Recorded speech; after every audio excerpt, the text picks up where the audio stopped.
10 minute भी हूं तो आपके सामने हूं। स्वागत भैया। 47 का विभाजन मैंने देखा नहीं है। मुमताज मुझे क्षमा करें, आज मैं जिंदगी में 30 साल से तुम्हारे साथ कविता के मंच पर हूं, शायद सबसे कड़वा सुनोगी आज मुझे जो मैं कह रहा हूं। मुमताज से मुझे कोई शिकायत नहीं है, उसका जितना अच्छा तेवर है आप सबने देखा है। ऐसी कोई राखी नहीं है जिस पर उसने मुझे भैया दोज पर कभी फोन न किया हो, ऐसी कोई ईद नहीं है जिस पर मैंने उसे कभी फोन न किया हो। लेकिन 15 दिन पहले जो हिंदुस्तान की तस्वीर देखी, माफ कीजिएगा, इतना आगजनी की घटनाएं मैंने कभी नहीं देखी, मैंने अखबारों में भी नहीं पढ़ी। मुझे लगा ही नहीं इस देश के नागरिक थे वो। यहां पर लोग कह रहे थे कि पाकिस्तान के बारे में चिंता कीजिएगा। माफ करें साहब, हमने एक छोटा पाकिस्तान हिंदुस्तान में देख लिया है।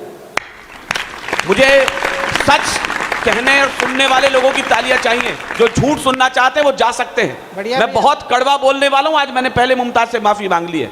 आपने कभी सुना है कि जैन मंदिर से निकली हुई भीड़ ने कहीं आग लगा दी हो? आपने सुना है किसी गुरुद्वारे से निकलते हुए सिखों ने कोई बस जला दी हो?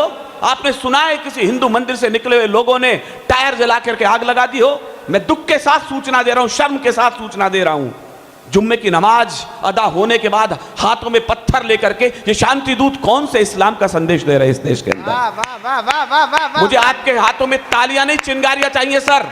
बढ़िया विनीत भाई। सांप जब तक आस्तीनों के न मारे जाएंगे, मैं इस सोए हुए कवि सम्मेलन में ऊर्जा जगा रहा हूं। सांप जब तक आस्तीनों के न मारे जाएंगे, हौसला कितना भी हो, हम जंग हारे जाएंगे।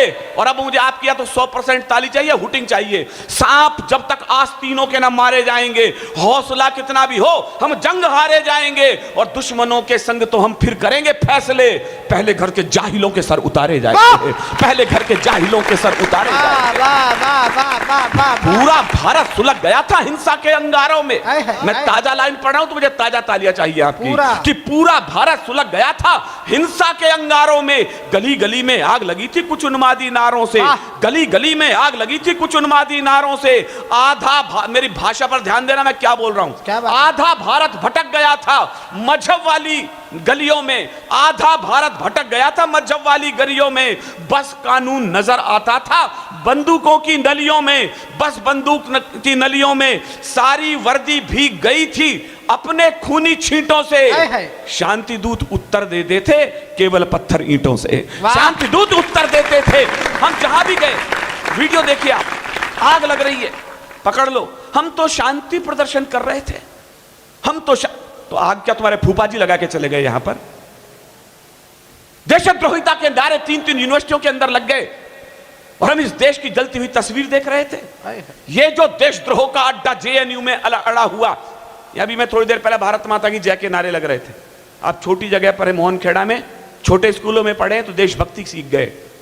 यदि आप भी जेएनयू में पढ़े होते तो आप भी भारत तेरे टुकड़े होंगे इंशाअल्लाह के नारे सीख चुके होते। उससे बेहतर है मेरे स्कूल की प्राइमरी स्कूल, जहां पर फटी नेकर के अंदर देशभक्त कम से कम जिंदा तो है। अफजल हम शर्मिंदा है, तेरे कातिल जिंदा हैं। घर घर से अफजल निकलेगा। मैंने कहा मुझे सुनने के लिए 100% उपस्थिति चाहिए। 100% है तो मेरे साथ रहिए, कुछ सुनेंगे आप। घर घर से अफजल निकलेगा। अगली लाइन अच्छी लगे मुझे हिम्मत दीजिएगा। घर घर से अफजल निकलेगा, घर घर से अफजल निकलेगा। निकम्मो, यदि घर घर से अफजल निकलेगा तो क्या घर घर से भगत सिंह पैदा नहीं हो जाएंगे इस देश के अंदर?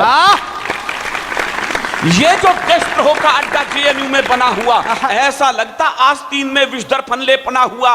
जिंदाबाद पाक के नारे इस धरती पर लगते हैं और विभाजन बंटवारे के ख्वाब यहां पर पलते हैं। 11 रुपये का खाना भी इनको रास नहीं आता। 11 रुपए में पान नहीं मिलता इस देश के अंदर, और फीस महंगी कर दी तुमने, दिल्ली जला के रख दी। 11 रुपए की रोटी मिलती है वहां पर कुल, उसके बावजूद कहते हैं फीस बड़ी महंगी है। अगली लाइन मैंने कलेजे से निकाल के लिखी है, 11 रुपये का खाना भी इनको रास नहीं आया। गद्दारों को लगता है भारत का नमक नहीं भाया, गद्दारों को लगता है। देखिएगा सर, मैं 1 मिनट में वापस बैठ जाऊंगा। मैंने कहा सुनना है तो फिर पूरे मन से सुनिएगा। यदि आज मैं 1600 किलोमीटर दूरी तय करी है तो जरा ध्यान से सुने मैं क्या कह रहा हूं। 11 रुपये का खाना भी इनको रास नहीं आया। गद्दारों को लगता है भारत का नमक नहीं भाया। जो भी इनका साथ दे रहे, मैं कहने की हिम्मत कर रहा हूं, आप सुनने की हिम्मत पैदा कीजिएगा। जो भी इनका साथ दे रहे भारत के अपराधी हैं, फिर चाहे वो येचुरी हो या फिर राहुल गांधी है, वाह! फिर चाहे वो येचुरी हो या फिर राहुल गांधी है, फिर चाहे वो येचुरी हो या फिर राहुल गांधी है। बहुत सह चुके अब न सहेंगे, बहुत सह चुके अब न सहेंगे। इन सारे मक्कारों को अफजल वाली राह भेज देंगे, सारे गद्दारों को अफजल वाली राह भेज देंगे, सारे गद्दारों को। जिन लोगों ने देश जलाया, अंतिम लाइन सुनिएगा, मेरे पास इसके अलावा कोई चारा भी नहीं है। जिन लोगों ने देश जलाया, जिन लोगों ने देश जलाया, ऐसे सभी दरिंदों का अब इंतजाम हो जाने दो। जिन लोगों ने देश जलाया अंत काम हो जाने दो। जिन लोगों ने देश जलाया, अजीब देश। एक आदमी वहां बैठा हुआ है दिल्ली में, अपरिपक्व नेता है वो, पूरी तरह युवा भी ढंग से नहीं हुआ। इन्हें शर्म नहीं आती है बोल किसके विरुद्ध रहे? मैं फला फला गांधी हूं, सावरकर नहीं हूं। संसद में आंख मारने वाले तुम 100 जन्मों में सावरकर हो भी नहीं सकते।